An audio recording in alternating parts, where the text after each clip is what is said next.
నిన్నటి వీడియోలో మతాలు మారుతున్న వాళ్ళ గురించి చెప్పుకున్నాము. అలాగే ఈరోజు వీడియోలో వారు ఎందుకు మారుతున్నారనేది మనం కూడా తెలుసుకోవాలి. ముందు ఎవరైతే మీ యొక్క సరౌండింగ్‌లో ఎవరైనా మారేవాళ్ళుంటే వారినెళ్లి కనుక్కుందాం. కనుక్కుంటే వాళ్ళు చెప్తారు. వాళ్ళు ఎలాంటి అనుభవాన్ని పొందారు, ఏంటి అనేది చెప్తారు. చెప్పిన తర్వాత వారి కనుక్కొని మనం ఏమి ఇవ్వగలం, వాళ్ళకి ఏం ధైర్యం ఇవ్వగలమో ఇచ్చి అలా చేసుకోవచ్చు. అలాగే మన వాళ్ళేంటంటే గనక అండి, మన వైపు కాదు కానీ, ఈ తెలుగు రాష్ట్రాల్లో కాదు కానీ, మహారాష్ట్ర అటువైపు వెళ్ళినప్పుడు ఆలయాల్లో ఈ ఆలయాల్లో కాదు, హాస్పిటల్‌లో రోగులుంటారు కదండీ! ఆ రోగుల దగ్గరికి జగన్నాథుడు గాని, అలా విగ్రహాలను తీసుకువచ్చి, అలా రోజు నమస్కారం చేసుకునేలాగా చేస్తున్నారు. అలాగే మన మన తెలుగు రాష్ట్రాల్లో ఏంటంటే గనక క్రిస్టియన్స్ ప్రతి రోజు వచ్చి ప్రార్థనలు చేసి, ఆ ప్రార్థనలు అంటే ఇక్కడ మందులు డాక్టర్ గారు ఇచ్చిన మెడిసిన్ వల్ల తగ్గినా గానీ, వారేం చెప్తారంటే, "ఇగోండి మీ ప్రార్థన చేశాం. మీ ప్రార్థన వల్లే మీకు నయమైపోయిందని" చెప్తారు. చెప్పగానే వీళ్ళు అబ్బో! మన మాకు ఇన్నాళ్ళు కూడా కష్టపడుతున్నా ఏం రాలేదు. కానీ ఇప్పుడు వచ్చేసిందని చెప్పి దాటేయటం, అలా మారేయటం అనేది ఉంటుంది. అలాగే వాళ్ళేమంటారండి, మా మతంలో ఎటువంటి మైళ్ళు గాని అలాంటివి ఏముండవు. అలాగే మా మా మతంలో ముట్లు గాని అలాంటివి ఏముండవు. అలాగే మా మతంలో ఎప్పుడైనా ఏ సమయంలో అయినా దేవుడిని పూజించొచ్చు. దేవుడిని నమస్కరించుకోవచ్చు అని చెప్తారు. మరికొందరైతే మా మతంలో ఎలాంటి రిస్ట్రిక్షన్స్ అయితే ఏముండవు. అన్నీ చేసుకోవచ్చు, అన్ని పనులు చేసుకోవచ్చు అని చెప్తూ ఉంటారు. కానీ నిజం చెప్పాలి అంటే గనక మనం మన హిందూ ధర్మంలో పాటించే నియమాలు ఏవైతే ఉన్నాయో అవి మనకు చాలా మేలు చేసేవే అండి. ప్రతి పండగ, ప్రతి ఒక్క ఉత్సవం గూడా మనకి మేలు చేసే ఉత్సవాలే అవన్నీ గూడా. అలాగే ఫర్ ఎగ్జాంపుల్ మనకి ఉగాది వస్తుంది. ఉగాది రోజు కొత్త చిగురులు వచ్చే సమయం. ఆ సమయంలో అంటే సీజన్ మారుతుంది. సీజన్ మారేటప్పుడు ఏంటంటే మనకి కొన్ని రోగాలొస్తూ ఉంటాయి. ఆ రోగాలకు పరిహారంగా ఈ యొక్క ఉగాది పచ్చడనేది మనకి పనికొస్తుంది. చేదు, వగరు అవన్నీ ఉంటాయి కదండీ! అవన్నీ గూడా కలిపి మనం స్వీకరిస్తే ఆ యొక్క వేడికి మనకు అలాంటి రోగాలు రావని చెప్తూ ఉంటారు. అలాగే ఎండాకాలం వచ్చిందంటే శ్రీరామనవమి వస్తుంది. శ్రీరామనవమి రోజు మనం పానకం తాగుతాం. మన పానకం ఎందుకు తాగుతాము? మన శరీరంలోకి శక్తి రావటానికి, అలాగే నీరసించిపోకుండా, మనం వాటర్ లెవెల్స్ తగ్గిపోకుండా ఈ యొక్క బెల్లంతో కూడిన పానకాన్ని మనం స్వీకరిస్తే మనకు మంచి జరుగుతుందని. అలాగే వినాయక చవితి వస్తుంది. వినాయక చవితి రోజు కుడుములు ప్రత్యేకంగా తింటాం. కుడుములు బియ్యాన్ని ఆవిరితో చేసిన కుడుములు మనం స్వీకరిస్తే ఆ రోగాలు రాకుండా ఉంటాయి.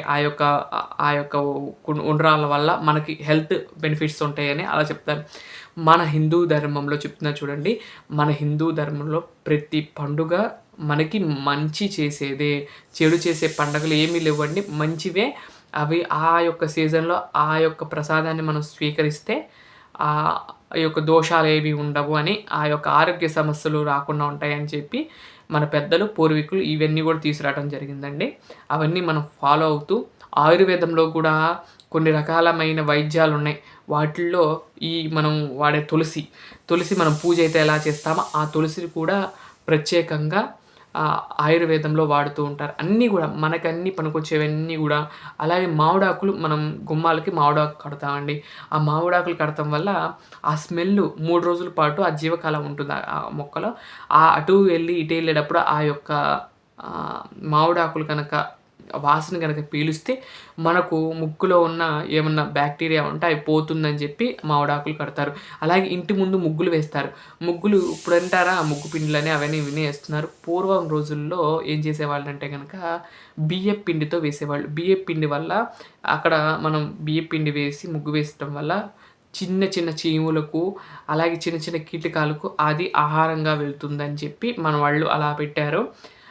వాటి వల్ల వారికి ఆ చీమలకు కూడా ఆహారం దొరుకుతుంది. అలాగే మనకు కూడా పుణ్యం కలుగుతుందని చెప్పి ఆ బియ్యపు పిండితో ముగ్గులేయటం అనేది ప్రారంభించారు. ఆవు పేడతో ఎందుకు వేస్తున్నాము అంటే గనక ఆవు పేడ అనేది చాలా సైంటిఫిక్‌గా చాలా మంచిదండి. ఆ ఆవు పేడ వాసన పీల్చిన, ఆ యొక్క ఆవు పేడతో చేసిన అగరబత్తులు వెలిగించిన, ఆ స్మెల్ గనక యజ్ఞాలు చేసిన ఆ స్మెల్ గనక మనకు పీలుస్తే శ్వాసకోశిత వ్యాధులన్నీ కూడా నివారణ అవుతాయని చెప్తారండి. చెప్తున్నా కదండీ! హిందువుగా పుట్టి హిందూ ధర్మంలో ఉంటూ హిందూ ధర్మంలో చనిపోతేనే మనకు ఒక గౌరవం. అలాగే మనం హిందూ ధర్మంలో పుట్టి వేరే మతానికి వెళ్ళేటప్పుడు ఒక్కసారి ఆలోచించండి.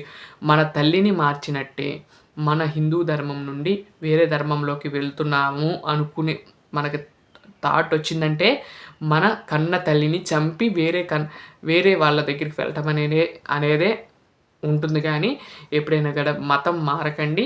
మన మతం గొప్పది. మన ధర్మం అనేది అన్ని ధర్మాల కంటే గొప్ప ధర్మం. అలాగే మనం ఏం చేస్తున్నాం, మనం వేరే పక్క మతానికి వెళ్తున్నాం. కానీ వేరే మతం అమెరికా, అక్కడ తెలుగు రాదు, ఏం రాదు. వారిని వీడియోస్ చూస్తున్నానండి. వారు అక్కడుండి మన మంత్రాలు, మన యంత్రాలు నేర్చుకుని వారు మన సంస్కృతిని చీరలు కట్టుకోవటం, డ్రెస్సులు వేసుకోవటం, మన సంస్కృతిని వాళ్ళు ఫాలో అవుతున్నారు.